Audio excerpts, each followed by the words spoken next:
Hello， 大家好，我是郑勇。我们从这个黑灯的说唱世界里面来到我口音的世界，好不好？好。我是这个来自云南的这个哈尼族，因为我是少数民族嘛，所以从小讲这个民族话，我的普通话很差。但是大家敢相信吗？就我这口音，我大一的时候居然敢去参加我们学校的演讲比赛。我当时去到后台，前面的演员讲得太好了，普通话太标准了。我当时在后台上想了呀，我今天唯一能赢的一种方式是，让评委把我认成外国留学生。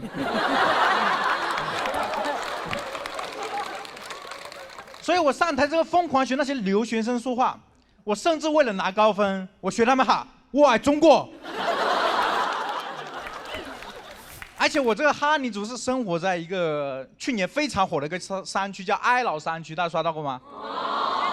对，网上说哀牢山很神秘、很恐怖，之后火了，很多人就发消息来问我说：“郑勇能不能带我进山？进山是不是不要钱？”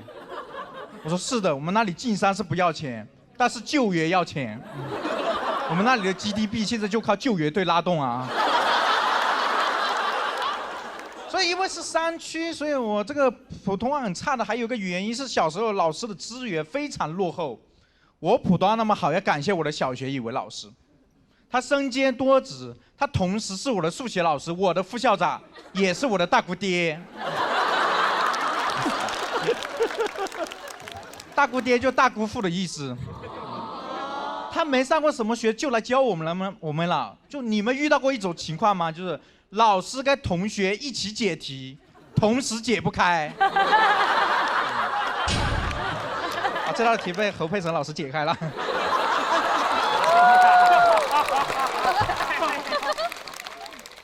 我都怀疑他不是来教书的呀，他是来跟我们一起复习啊，因为他也想考初中呀，我跟你讲。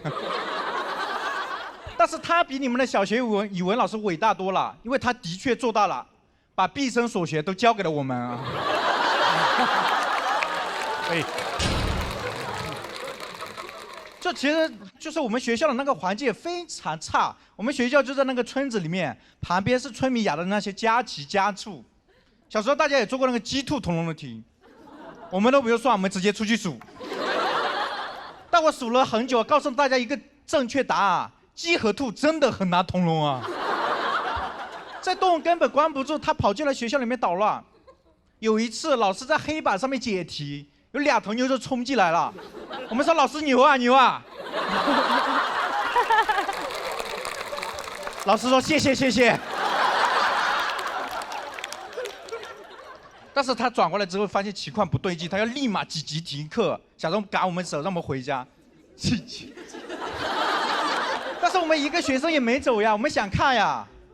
所以这么跟大家说吧，我小时候云南半步都没出过，但是我在现场观摩过西班牙斗牛。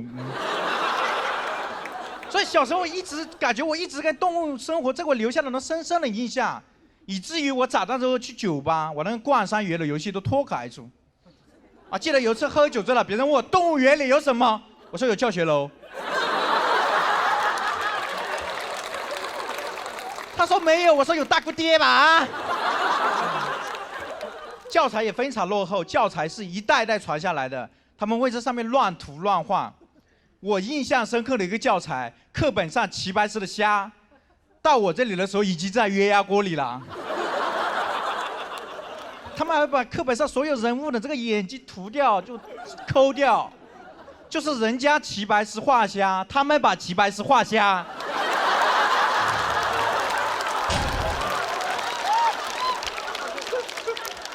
后来终于情况好点了，终于有个师范生来教我们编家了。但是师范生的这个师范老师的生活更艰辛，他要去跋山涉水，去县城运输一些物资回来给我们。就比如那个方便面，小时候在我们那里很稀缺，方便面。在我们那里很稀缺，它甚至都不是一种主食，而是一道菜，很美味的菜啊！我小时候就特别喜欢吃那个方便面配米饭，每次吃完我感觉幸福的头昏眼花。现在我才知道叫晕碳啊！有次也很绅士，老师给我们带来了4种不同口味的方便面，那也是我人生中第一次吃4菜1汤。所以吃的很艰难。我们少数民族是吃那种野菜、野果。有一次我就把我家的野菜给老师吃了，老师说：“真有，这野菜真的能吃吗？”我说：“老师，这野菜当然能吃呀。我们哈尼族祖祖辈辈吃了3000年，把自己吃成了少数民族。”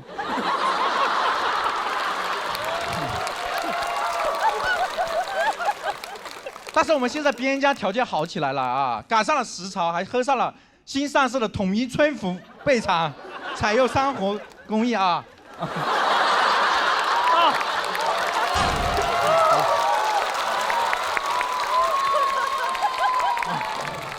边疆人民还是不太适合接商务，好好做喜剧吧。但是对于当时的老师还有个特别难的点是洗澡，我们都是在河边洗，但是他不好意思跟我们洗，他就要跑去深山里面洗。每次他跋山涉水去，跋山涉水回来，相当于白洗啊。但每次他往深山洗的时候，我们很担心他呀，担心他不熟悉路危险，更担心他太熟悉路了，就走出去了，再也不回来了啊。所以很多人不理解，这么条件艰苦下，有的老师坚持了半个学期，有的老师坚持了1个学期就走了，这个老师坚持了3、4年。后来我们才知道，他跟学校签了5年的劳动合同。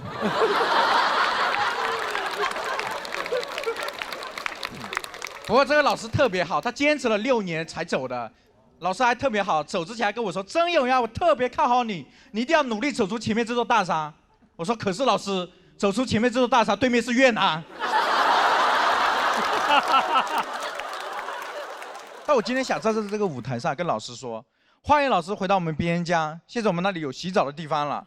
我大姑爹也退休了，欢迎你来当校长啊！别想到这下对啊 ！Hello， 大家好，我是真勇，真正的真勇敢的勇，谢谢大家。第一次来到这个舞台，我还是简单介绍一下自己啊。我是这个来自云南的这个边疆少年。哦，是不是大家看见了边疆，没看见少年？那除了这个长相之外，我其实最大的特别是我的口音，大家听得懂吗？听得懂。对啊，我这口音很奇怪，连普通话都说不好。我妈到今天她都甚至不理解我这普通话能靠说脱口秀赚到钱。我妈不知道我选择了多艰难一条路呀。其实我这口音打电话很容易赚到钱的。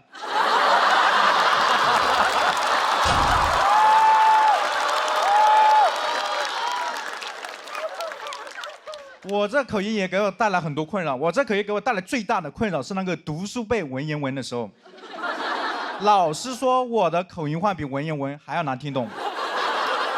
记得有回背这个《月牙楼记》，我当时就背我说：“齐碧渊，谢天子又爱又好像这了爱了。”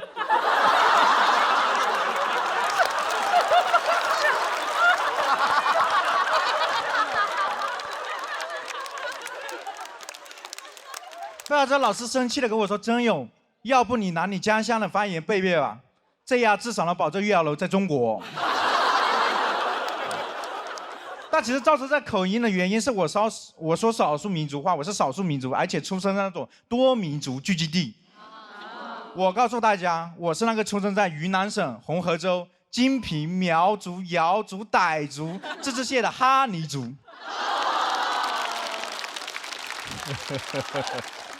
但在多民族地区生活，真的会显得我们哈尼族很普通。你们听听看，苗族人会下蛊神奇，傣族人过泼水节热闹。我查了半天，我们哈尼族唯一的宣传点叫大年初一不出门。这算什么民族习俗呀？那2020年的春节，全世界都是哈尼族啊？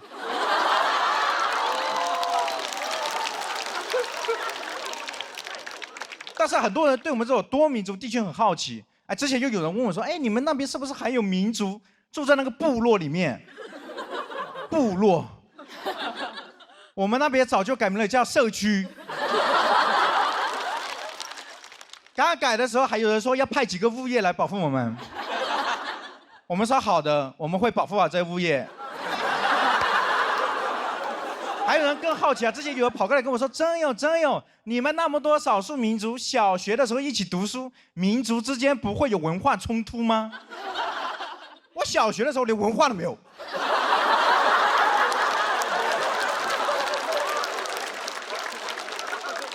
所以没文化，只有冲突。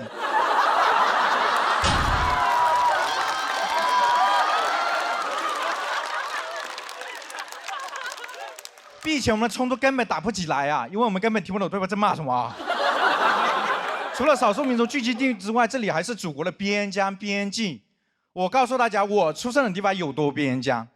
就我出生的老家有块地种着香蕉，这边是香蕉，这边是进口香蕉。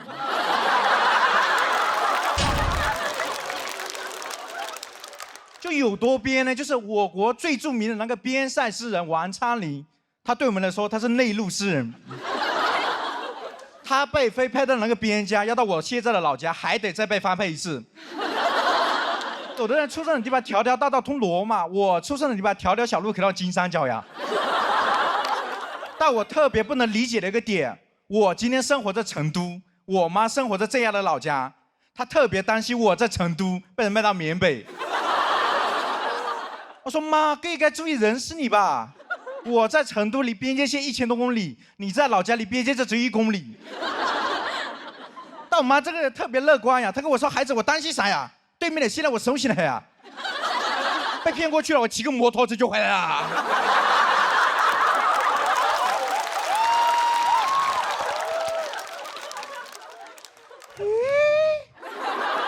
难道那些被骗到缅北的人，他们没能逃出来，是因为他们不会骑摩托车啊？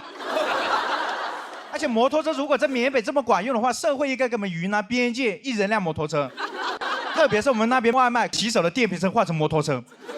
哎，没事的时候送外卖，需要的时候过去接人质。到时候我们派骑手打过去了，对吧？对面的人看见我们打过来了，跟他领导在那汇报说：“领导，对面的打过来了，他们派了个团，什么团？不知道，反正他们边跑边喊，赶紧接，要超死了，要超死了啊！”而且可能是因为我出生在这边老家的原因，我发现每次回老家，大数据对我有偏见，手机大数据对我有偏见。因为我给大家刷到那个境外电信的新闻标题是不一样的。哎，你们刷到的是境外电信就是诈骗，缅北园区有多危险，而给我推送的新闻标题是还在诈骗吗？这就是下场。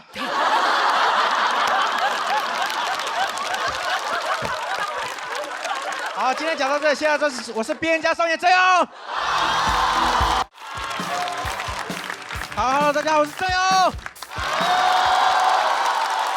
你们发现吗？真的很特别，是吧？连长相都很特别。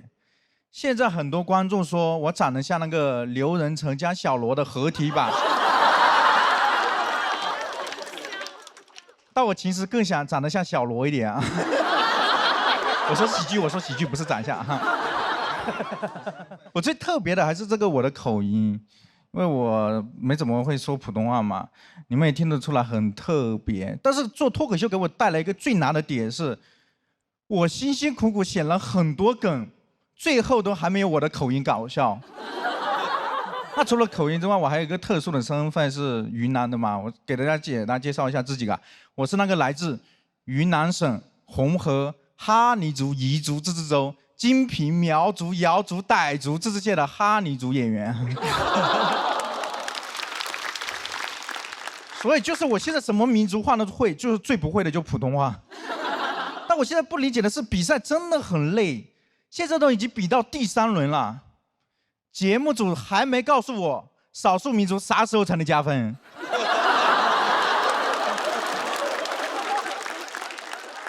但可能大家很多人不了解我们哈尼族，如果大家去云南旅游，知道有个我们很火的拍照的写着叫哈尼宝贝、哈尼公主。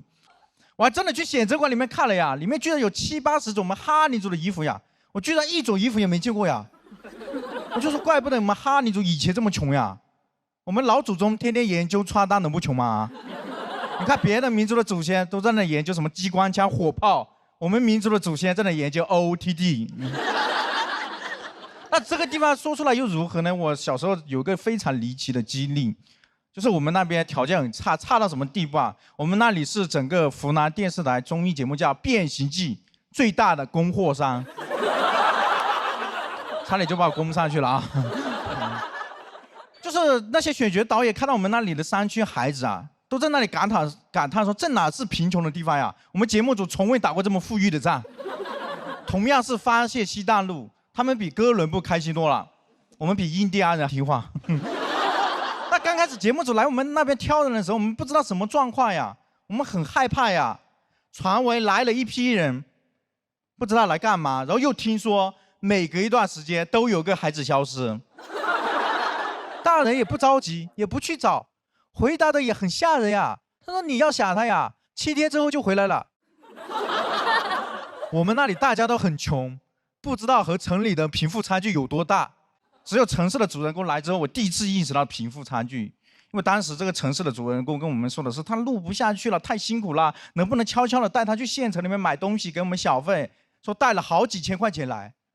我说啊，你带了那么多钱来，你城里爸妈吃什么？拍完之后，节目组说有可能下次还会来挑人，所以我们开始期待呀。自此之后，但凡湖南牌的车子进村了，我们又以为变形记又来挑人了。回家换最渣最辣的衣服，大家都争做这条街最辣的仔。但是我姐还要跟我抢呀，我说姐你不要跟我抢呀，你都要成年了，让给我们小孩子嘛。我姐说要抢的嘛，快乐女生也是湖南台的啊。但我们兴致冲冲的冲过去，才发现原来这辆车子在推销槟榔的，说吃东西提神有劲。在我们这边土地说这些有点班门弄斧呀。还好我们穷，什么东西也没让他卖出去，走之前还给他推销了1车的蘑菇。那其实可能是因为后来真的变形记后来又来我们那里挑人了，他在我们几个人候选人里面挑了一个普通话最好的，说方便交流。你看看他的选人标准，这首先你要穷，其次你要把穷说得最清楚。所以可能是因为小时候离变形记很近的原因，我一直有个不大不小的综艺梦想。今年终于被我遇到了这次机会啊！之前节目组3月份的时候让我去北京面试的时候，他通知我去北京面试，我当时就换上了我家最辣的衣服。去了之后，那导演组问我说：“真有你今年准备好上我们节目了吗？”我说：“准备好了呀，我小时候我就准备好了呀。”你们赶紧问我你家条件怎么样啊？所以面试成功之后很开心啊，我就打电话给我老家的发小说：“兄弟，我有可能要实现我们小时候的梦想了，我去录综艺了。”他说：“是吗？变形记要出成人版了呀。”所以这个节目在我们那里影响很大，影响到什么程度啊？在我们那里小时候流传着一句粤语：“走出大山有36计，第1计上变形记。”啊，现在终于被我找到了第2季啊，上喜剧之王单口记。而且这次只有做自己，谢谢大家，我真用。哎，大家好，我是宋万博。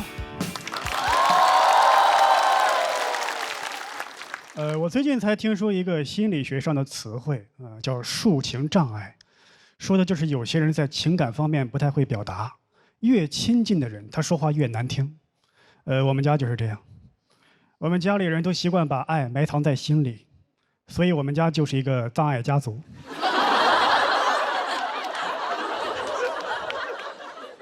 比方说我妈，她每次做完饭都想让我们夸她，但她不好意思直接求夸，就以退为进。这个红烧肉怎么样？比吃土强吗？我爸说你太谦虚了，这个肉做的赛砒霜。他全吃完了。我妈说早知道放砒霜了，肯定能剩下点儿。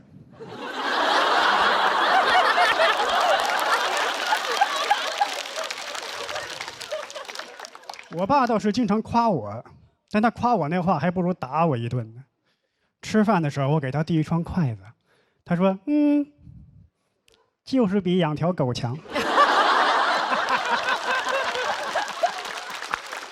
再聪明的狗也不会递筷子。那时我才7岁半，我哪听得懂阴阳啊？还在那回味呢，这是好话还是坏话啊？我哥又搭腔了，说：“爸，你说什么呢？边牧就会递筷子。”我那时候也傻，还想着努力超越边牧。而且我们家人吧，怎么说呢？老爱替我谦虚。邻居来我家说：“这孩子安安静静写作业多老实，哪像我们家那个整天上蹿下跳的。”我爸说：“哎呀，你不知道这孩子他傻不拉几的。”他整天跟个大傻不拉几似的。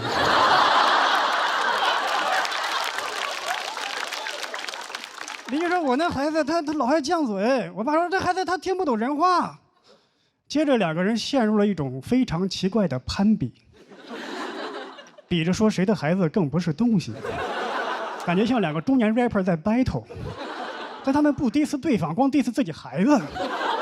而且我邻居说的时候吧，他孩子可不在身边。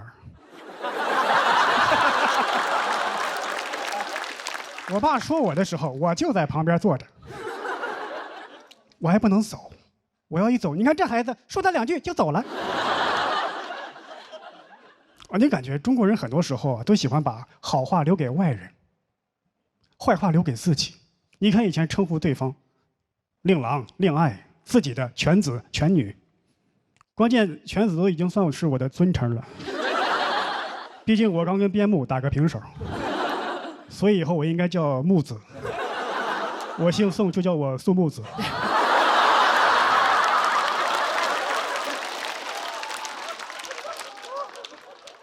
我其实很想获得我爸的认可，很想。我记得有一回，他请了他的朋友来我们家吃饭，我一推门把我吓坏了，因为他请了10几个朋友，10几个光膀子中年人。我那时候小，我哪见过那么多米其林 Pro 啊！但我还是恭恭敬敬，我说叔叔们好。我爸还不乐意呢，你瞎喊啥呢？还有你俩大爷没喊呢。谁分得清大爷和叔叔啊？我只分得清大爷和大妈。怎么分得清？后来我明白了，在北方啊，跟人吵架的时候一般不提叔叔。所以我很羡慕上海小孩，对吧？管他大爷还是叔叔，统一喊爷叔。哦，不对，上海统一喊 uncle。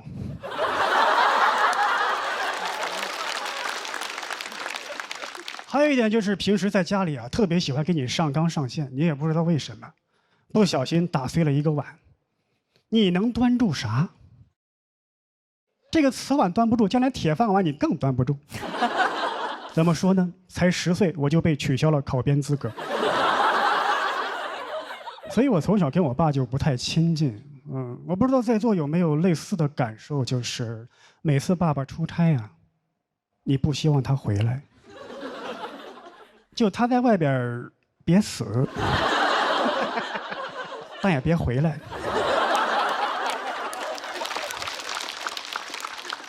我理想的父亲是大禹。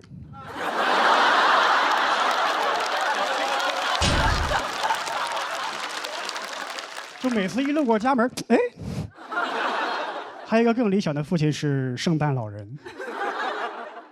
对吧？早上我醒过来，我妈对我说：“你爸昨晚回来啦，一大早就走了，这还有给你的礼物。”我爸不是没想过修复我们的关系，但他表达对我们的爱，但他那个表达方式啊，只能说是惊悚。我放学回来晚了，我以为你死路上了呢。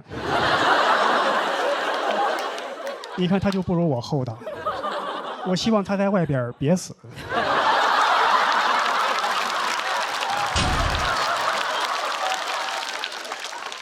他也表达过对我妈妈的关心，他那个方式啊更是灾难。我们一块看电视剧，他被电视剧感动了，他想把这种感动传递给我们，怎么做的？突然站起来，指着我说：“你一定要孝顺你妈。”原地干拔。这个价值上的放春晚，你都嫌太生硬了。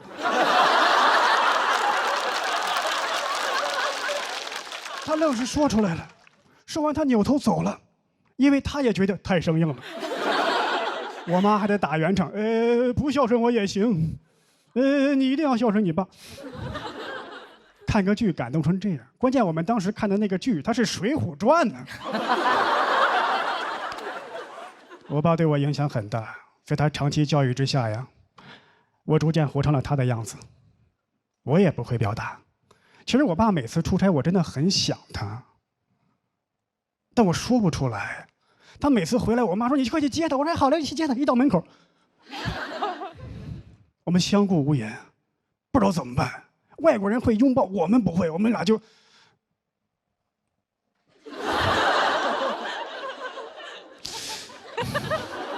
最后我实在受不了，我朝他敬了个少先队礼。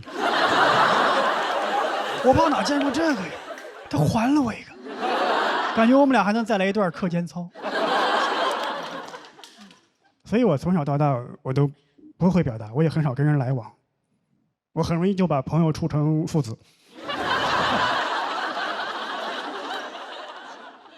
但去年我有了女朋友，刚在一起不久，我就在她家打碎了一个杯子。当时我吓一跳，我说我天哪，这么些年光注意端饭碗了，忘了杯子了。我在静候一场狂风暴雨。他走过来说：“你手没事吧？”我说：“不应该先骂我吗？”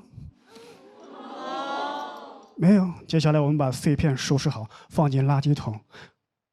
聊天刷剧，没有人再提到过杯子的事情。我说：“哦，原来这个事情可以这么简单就结束啊！我以前可没有经历过，原来能这么简单就结束。”我就感觉属于我的人生才刚刚开始。我今天就说到这里，感谢各位。Hello， 大家好，我是小北。大家好哈，今天主题赛这个主题叫做“说出来又如何”。说实话，有一些话真的不方便说，你知道吗？当这么多人面呢，怎么好意思呢？我想当明星，朋友们很羡慕，真的很羡慕，很羡慕。每次录节目的时候，庞博、付航出来的时候，观众那个歇斯底里的样子啊，庞博啊，付航，我想要的不止于此。我想要特别疯狂，在大街上走，突然有人认出来啊，小北，很想火，朋友们，很想火得匪夷所思。我很想火成拉布布，其实也是最近想火成拉布布的。我前2年其实想成为琳娜贝尔，你知道吧？我想火的，因为一些莫名其妙的词都能上热搜，比如文娱榜热搜第1，小北脸；第2个热搜，微博崩了；第3个热搜，这个世界还会好吗？第4个热搜，还好这个世界有小北，你知道吗？火到各大品牌都找我代言。但我首选的就是统一春福无糖茶，一口春福茶香倍儿足啊！不仅是因为产品好，还是因为它从喜单一就陪伴我一直成长。当然了，你虽然找我代言，我要保持低调，我怕别的品牌方看到我只给你代言会生气。统一春福无糖茶是好茶，我也是真的好茶。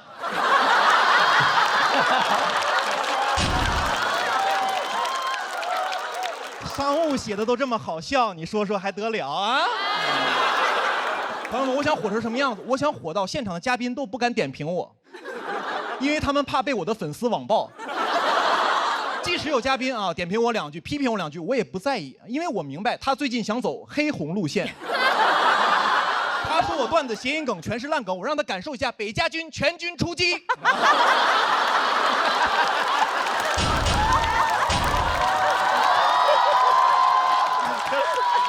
哎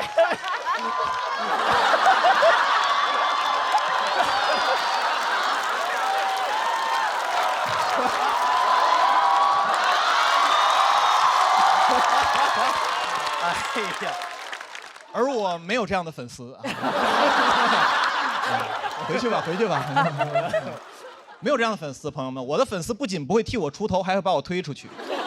我记得有一次我被饭圈的粉丝骂啊，我的粉丝都赶紧评论，他说你们就骂小北就好了，这事儿跟我们没关系哈。还有人给我发私信说小北那个我先取关了呀，啊，我先看一下这个舆论走向哈。朋友们真的很想成为明星啊！有的演员跟我说，他说小北其实你就是明星，我不是。朋友们，我这个位置确实很尴尬。你说我是普通人吧，我能上综艺；你说我是明星吧，我1年只有2档综艺可以上，还得2选1。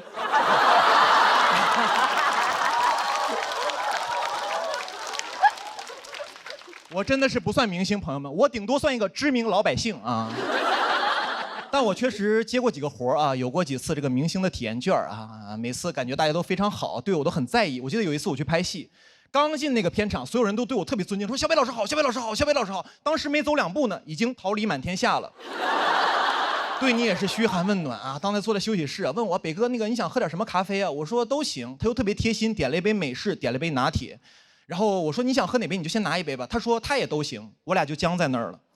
他特别怕我不好意思，我也特别怕他不好意思，我就最后没办法了。我呢最后呢2杯都喝了一半儿。中间休息的时候啊，所有演员都在室外等着，因为我是主角嘛，我有个商务车可以待着。当时进了那个商务车，朋友们，很舒服。进了那个商务车里面，吹着空调，看着车里的零食，再看看外头暴晒的演员，朋友们，说实话，心里很不是滋味儿，你知道吧？我这也是看不了别人受苦，我赶紧跟司机说：“我师傅，赶紧把门关上吧，赶紧。”人都变善良了，你知道吗？朋友们，当明星真的很容易受到特殊照顾啊！我今年还去北美演出嘛，当时主办方把我当真明星了，带我去了个特别高端的商场，里面全是我买不起的奢侈品。我说这也没啥好逛的呀，啊，他说北这还没啥好逛的。我说对呀，我说这商场怎么连北面都没有啊？这也太不给我小北面了啊！朋友们，真的当明星干什么都容易被夸。那天我虽然什么都没买，但没有工作人员说我穷，他们只夸我低调、热爱运动，你知道吗？朋友们，人总被夸就很难听一句那种批评的话了。我第一赛段输给了门枪，工作人员都安慰我，他说：“哎呀，北开场确实不容易，这个票市容易受影响。”只有我的真朋友跟我说，他说：“小北啊，你这段确实没有人家门枪那段好笑。”当时我就开始反思了，我就反思我当时怎么交了你这么个朋友啊？我就有点生气了。他跟我说：“北啊，你消气啊，忠言逆耳。”我说：“哦，逆耳就是忠言是吧？那我有句话跟你说，滚！”给我气的。但我这个朋友追星，朋友们，他虽然不心疼我，但是他心疼他家的哥哥。有时候跟我讲，他说其实明星很辛苦，小北，明星很辛苦，每天通告很多，作息不规律，熬夜，连续加班，甚至会脱发。我说我身边人都这样啊啊！你不强调这个职业，我以为是程序员呢。哎，他说真的很辛苦，明星很多平时这个压力大，很容易焦虑、抑郁。我说哪个行业都容易焦虑、抑郁啊！啊，我们脱口秀行业就容易焦虑、抑郁。如果你们了解我们脱口秀行业的话，你们知道我们很多演员讲脱口秀之前啊就有抑郁症，有的讲着讲着得了抑郁症，有的一开始有抑郁症，讲完脱口秀之后好了，没红又得了抑郁症。我说明星不容易，你朋友我也不容易啊！啊，我就没见过哪个明星啊抑郁症之后去挂号的，那不都挂在热搜上了吗？啊，而你的朋友连号都挂不上。其实我觉得大家喜欢明星啊，就是挺好的，但不用心疼明星，多心疼自己身边的人啊，因为明星其实过得还不错啊。大家相信我，因为我当过明星。谢谢大家，我是小北，谢谢。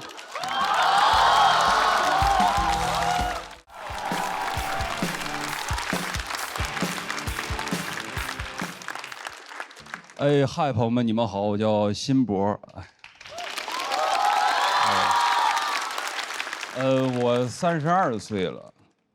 32岁是同龄人结婚的高发期。第一波结婚的已经开始陆续2婚了，甚至还有3婚。结婚证又复发了。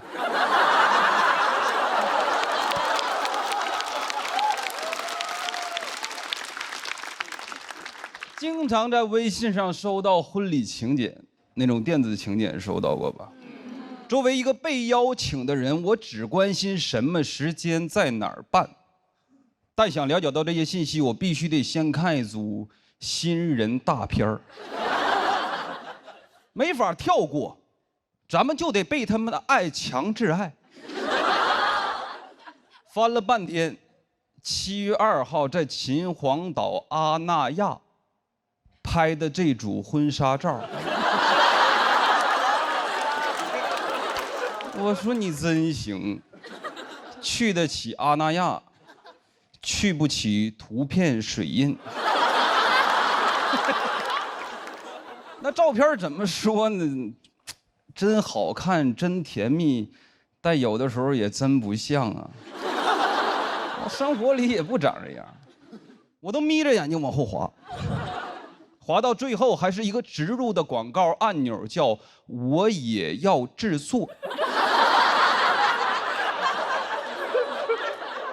谁会看完别人的婚礼请柬就说我也做一个。我做啥？我作茧自缚啊。我觉得这种人生大事它不能太商业，那是不是墓碑上也可以刻我也要一杯？第2杯半价，收藏打卡，升杯。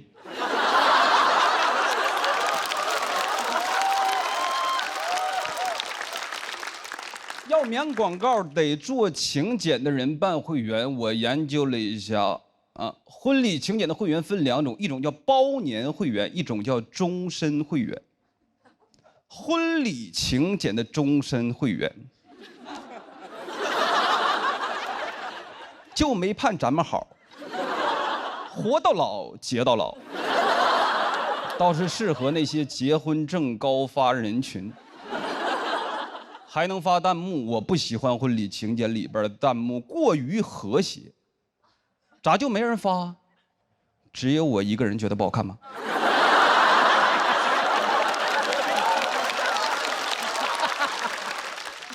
他们不离婚，真的很难收场。接。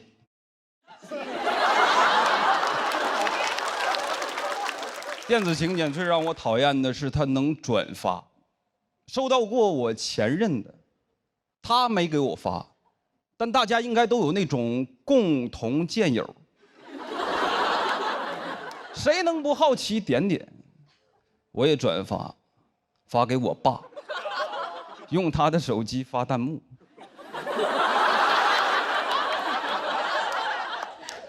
只有我一个人觉得新郎不好看吗？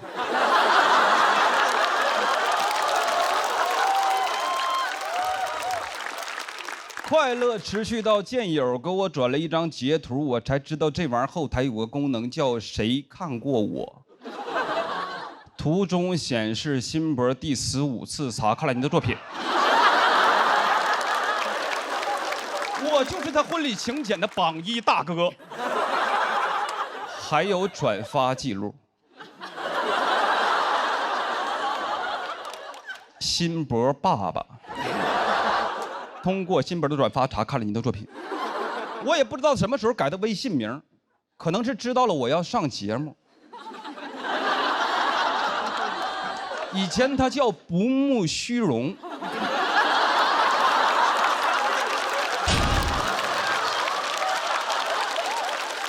我说爸，你应该改叫慕容复。相比于之前的邀请方式，我觉得电子请柬是不是有点过于方便了？就导致那些不该给我发的人也给我发，平时都不熟，完全不联系，吧唧一个请柬给你发过来。前几天收到一个算是同学，一起在驾校学的车，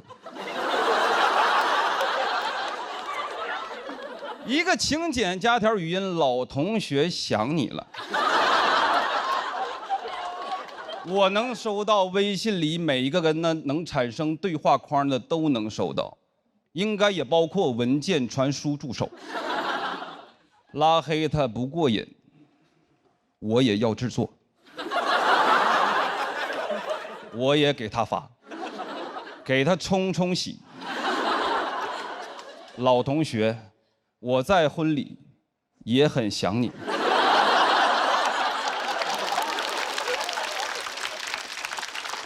但如果都这么方便了，还没给我发的，那就是不拿我当朋友了，凭什么？对吧？大学室友，我也想不明白为啥有些人就是走着走着就走了。我可以不来，但你不能不邀请我，非常内耗。点他，朋友圈分享一个文章：大学室友，你一辈子最宝贵的财富，仅对他可见。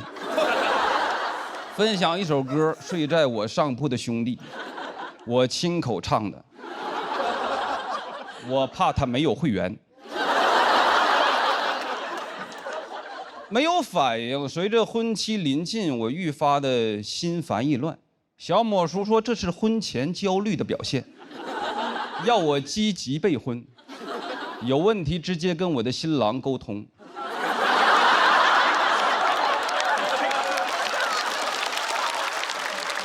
我鼓足勇气去跟他说为什么不请我，他说发群里了，你没看见吗？我说什么群？他就撤回了。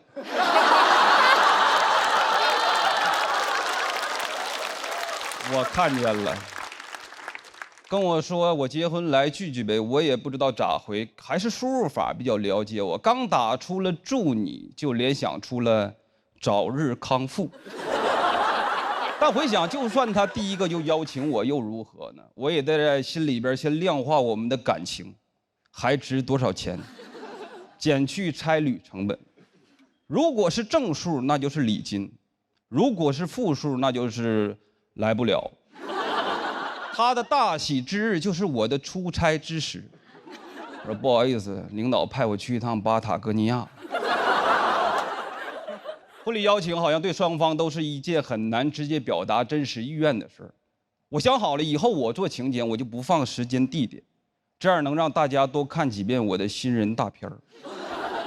哎，是我划过去了吗？最重要的，它也是筛选，因为真正想来的人会问我，不想来的人我也不想追问，因为我有访客记录。我需要终身会员。谁看过我还没问我的，那我肯定得记他一辈子。谢谢大家，我要信多。大家好，好，行了，稍等。大家好啊，我是载体哈。二楼一直听这个词儿，我的妈呀！咱今天这个